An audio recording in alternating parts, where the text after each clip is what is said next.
বাপের বাড়ি গিয়েছিলাম পড়াতে। তো সেই সময় প্রীতি আমাকে বলল যে দিদি একবার বাড়ি এসো, আর একটা জিনিস নিয়ে এসেছি, তোমাকে ট্রাই করাবো। তাই আমি বলি দেখি কি নিয়ে এসেছে।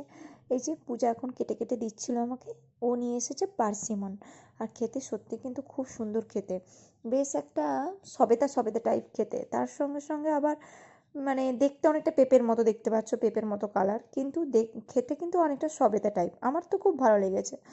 এই যে পূজা এখন সবাইকে পার্সিমন কেটে কেটে কেটে কেটে দিচ্ছে। তো আর এপাশে ছিল বেগুনি।